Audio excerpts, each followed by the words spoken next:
नमस्कार, जय हिंद। आप सभी का स्वागत है हमारी YouTube चैनल समृद्धि इंस्टीट्यूट्स पर। आइए हम आप लोगों के लिए पुनः लेकर के आ गए हैं बाल विकास की क्लास। तो शुरू करने वाले हैं आज हम बाल विकास के बहुत बेहतरीन क्वेश्चन जो आप लोगों के लिए वरदान साबित होने वाला है। तो आप लोग अपने लक्ष्य को पाने के लिए हमारे YouTube चैनल को सब्सक्राइब करें, कमेंट करें, लाइक करें। तो आइए हम आज बहुत बेहतरीन क्वेश्चन लाए हैं जो आप लोगों के वर्ग 3 की जो अभी पात्रता परीक्षा होने वाली है उसमें संजीवनी बूटी की तरह काम करेगी। तो आइए हम शुरू करते हैं आज का पहला सवाल। हमारा पहला सवाल कह रहा है कि निम्न में से कौन सी मानसिक मंदता की विशेषता नहीं है। इनमें से कौन सी जो है मानसिक मंदता की विशेषता नहीं है। तो बुद्धि लब्धि का 25 से 70 के मध्य होना ये तो है। अब नहीं की बात किया है ये तो है। धीमी गति से सीखना एवं दैनिक जीवन की क्रियाओं को ना कर पाना, ये भी भाई मंद है, दिमाग है, उसके काम नहीं कर रहा है, इसीलिए तो इस तरह के जो अपने दैनिक जीवन का कार्य है वो भी नहीं कर पा रहा है। वातावरण के साथ अनुकूलन करने में कठिनाई, भाई वातावरण के साथ क्या कर रहा है, अनुकूलन भी नहीं कर पा रहा है। तो हमारा अंतिम ऑप्शन नंबर डी कह रहा अंतर वैयक्तिक संबंधों का कमजोर होना। हमारा ऑप्शन नंबर जो डी है सही हो जाएगा। यही कारण नहीं है कि अंतर वैयक्तिक संबंधों के कारण क्या होता है, मानसिक मंदता आती है। ऑप्शन नंबर डी हमारा सही हो जाएगा। हम चलते हैं अगले सवाल पर। हमारा अगला सवाल कह रहा है कि निःशक्त बालकों की शिक्षा के लिए प्रावधान किया जा सकता है। तो जो निःशक्त बालक होते हैं, कमजोर वर्ग से आने वाले बालक होते हैं, या फिर वो जो मतलब ये जो विकलांग होते हैं, जो बहरे होते हैं, अंधे होते हैं, उनके लिए कैसी शिक्षा उपलब्ध का प्रावधान करना चाहिए। तो क्या समावेशी शिक्षा द्वारा, मुख्य धारा में डालकर, समाकलन द्वारा, इनमें से कोई नहीं। तो हमारा ऑप्शन नंबर जो ए हो जाएगा, उनमें क्या हो जाएगा, समावेशित शिक्षा के द्वारा। क्योंकि जो बालक होते हैं, तुम्हारा जो आरटी का नियम कहता है कि सभी बालकों को एक साथ एक क्लास में बैठा करके शिक्षा देना है। ठीक है ना, हमारा ऑप्शन नंबर ए सही हो जाएगा। अब हम चलते हैं अगले सवाल पर। हमारा अगला सवाल कह रहा है कि प्रतिभाशाली होने का संकेत नहीं है। जो बालक प्रतिभाशाली है उसके अंदर, जो ये बालक है वो प्रतिभाशाली है, उसके अंदर क्या नहीं होना चाहिए, सृजनात्मकता का विचार ये तो होना चाहिए। दूसरों से झगड़ना, अरे झगड़ेगा तो कैसे सृजन करेगा। अभिव्यक्ति की नवीनता, जिज्ञासा, ये 3 तो होंगी। लेकिन हमारा जो ऑप्शन नंबर बी है दूसरों से झगड़ना, ये हमारा ऑप्शन बी सही नहीं है, इसलिए ऑप्शन नंबर बी हमारा सही हो जाएगा। अब चलते हैं अगले सवाल पर। हमारा अगला सवाल क्या कह रहा है कि डिसलेक्सिया किससे संबंधित है। लेक्स, ये जो पढ़ने के, जिसे LUX लक्स, लेकिन जो लक्स लिखा है लेकिन जो कभी नहीं पढ़ पाता है इसको क्या पढ़ेगा, लुक्स। तो जो पढ़ने में विकृति उत्पन्न हो रही है उसको हम क्या कहते हैं, डिसलेक्सिया कहते हैं। जैसे कोई डी को सी लिख रहा है, ए पढ़ रहा है, और सी को डी लिख रहा है, ये क्या है, डिसलेक्सिया है। इसलिए हमारा ये किस पर विकार है, मानसिक विकार नहीं, गणितीय विकार नहीं, व्यवहार संबंधी विकार नहीं। ऑप्शन नंबर जो हमारा सी कर रहा है पठन का विकार। कौन सा विकार हो जाएगा, पठन का विकार को हम क्या कहते हैं, डिसलेक्सिया कहते हैं। अब हम चलते हैं अगले सवाल पर। हमारा अगला सवाल क्या कर रहा है, विशेष आवश्यकता वाले बालकों को शिक्षा उपलब्ध करानी चाहिए। जो विशेष आवश्यकता वाले बालक हैं उनको कैसी शिक्षा उपलब्ध करानी चाहिए।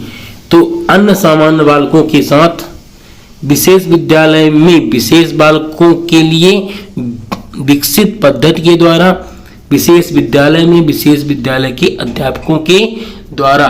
तो मैं अभी आपको बताया हूं कि जो किसी भी प्रकार के बालक है उनको कैसी शिक्षा देनी चाहिए, समान कक्षा में समान बालकों के साथ। तो ऑप्शन नंबर हमारा ए सही हो जाएगा, सामान्य बालकों के साथ।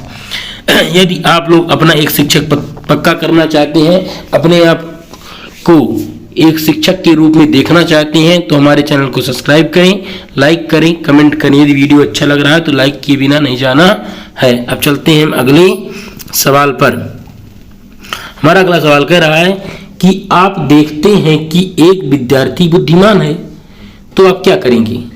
जो आप एक देख रहे हैं कि आपके क्लास में एक विद्यार्थी क्या बुद्धिमान है, तो आप उसे कैसे पढ़ाएंगे? उसे सभी छात्रों के साथ संतुष्ट करेंगे? हो सकता है, लेकिन अनिवार्य नहीं है। उसे अतिरिक्त गृह कार्य नहीं देंगे, ये तो गलत बात है। वह जैसे अधिक प्रगति कर सकता है उसे वैसे ही अनुप्रेरित करेंगे। उसके अभिभावकों को सूचित करें कि वो बुद्धिमान नहीं है, ये गलत बात। हमारा ऑप्शन नंबर जो सी है सही हो जाएगी। वो जैसे भी प्रगति कर सकता है उसे अनुप्रेरित करेंगे। ठीक है ना। अब हम चलते हैं अगले सवाल पर। हमारा अगला सवाल कह रहा है कि समस्या के अर्थ को जानने की योग्यता वातावरण के दोषों, कमियों एवं रिक्तियों के प्रति सजगता यह विशेषता है। क्या कह रहा है कि जो बालक अपने वातावरण की अपनी योग्यता को जानता है, वातावरण के जो दोष हैं उसको जानता है, अपनी कमियों और रिक्तियों के प्रति सजग है, वह किस प्रकार का बालक है? तो क्या प्रतिभाशाली बालक है? हो सकता है, लेकिन अनिवार्य नहीं है। सामान्य बालक की तरह सचेत नहीं होता है। सृजनशील बालकों की, हमारा ऑप्शन नंबर जो सी कह रहा है, ये किसके लिए है? सृजनशील बालकों के लिए है। अब चलते हैं हम अगले सवाल पर। अगला सवाल कह रहा है कि विशेष शिक्षा संबंधित है। विशेष शिक्षा किसके लिए बनाई गई है? विशेष शिक्षा किसके संबंधित है? तो कह रहा है मेधावी विद्यार्थियों के लिए, कम योग्य विद्यार्थियों के लिए शैक्षणिक कार्यक्रम से, आपके लिए अन्य प्रशिक्षण कार्यक्रम में, पिछड़े बुद्धि विद्यार्थियों के अन्य प्रशिक्षण कार्यक्रम के द्वारा। तो हमारा ऑप्शन नंबर जो बी है सही हो जाएगा। किसके लिए है विशेष शिक्षा? कम योग्य विद्यार्थियों के लिए शैक्षणिक कार्यक्रम से। ठीक है ना। अब चलते हैं हम अगले सवाल पर। हमारा अगला सवाल कह रहा है कि आरटीई एक्ट 2009 के अनुसार प्राथमिक विद्यालयों में शिक्षकों के प्रति सप्ताह कुल कितने घंटे की योजना बनाकर कार्य करना है? क्या कह रहा है? हमारा जो आरटीई एक्ट 2009 में आया था और इसे लागू किया गया था हमारा 1 अप्रैल 2010 को क्या किया गया था? लागू किया गया था। इसमें बताया गया था कि प्रति सप्ताह एक जो प्राथमिक शिक्षक है उसे कितने घंटे कार्य करना चाहिए? तो उसे 45 घंटे कार्य करना चाहिए। हमारा ऑप्शन नंबर बी सही हो जाएगा। अब चलते हैं हम अगले सवाल पर। हमारा अगला सवाल कह रहा है कि शिक्षा का अधिकार अधिनियम 2009 लागू नहीं होता। जो अभी बताए हैं ना, आरटीई एक्ट के तहत जो हमारा 2009 में आया था और लागू हुआ था कब? 2010 में। तो ये किसके लिए लागू नहीं हुआ? निःशक्त बच्चों के लिए ये तो हुआ था। 6 से 14 वर्ष के लिए तो अनिवार्य है प्राथमिक शिक्षक के लिए।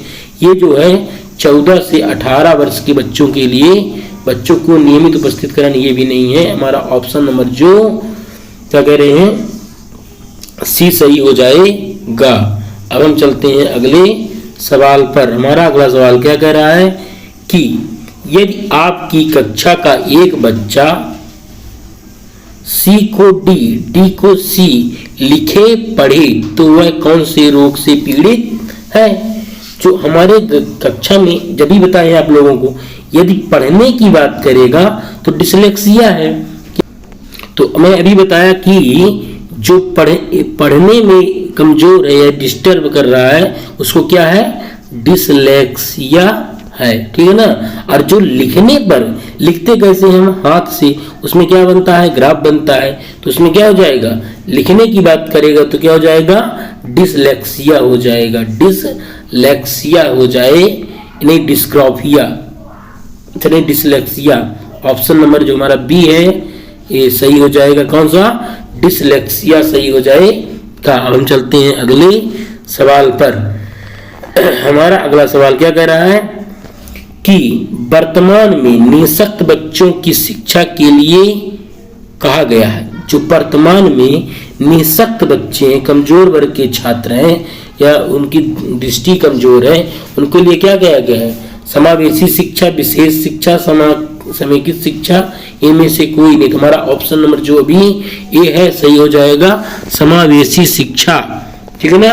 अब चलते हैं अगले सवाल पर। हमारा अगला सवाल क्या कह रहा है कि पिछड़े बालक ऐसे होते हैं, पिछड़े बालक कैसे होते हैं, जिनके जो ये बालक पिछड़ जाते हैं पढ़ने में, तो कैसे होते हैं, अपने सामान्य कक्षा के बालकों के साथ चल नहीं पाते हैं, माने बराबर उनकी तैयारी नहीं कर पाते हैं, जो कक्षा में पिछड़ जाते हैं, जो अपने कम से क्लास वाले कक्षा के कार्यों को नहीं कर पाते हैं, पिछड़े बालक होते हैं। तो चलिए हम ऑप्शन में चलते हैं, जिनके सीखने की गति धीमी हो, सही बात है।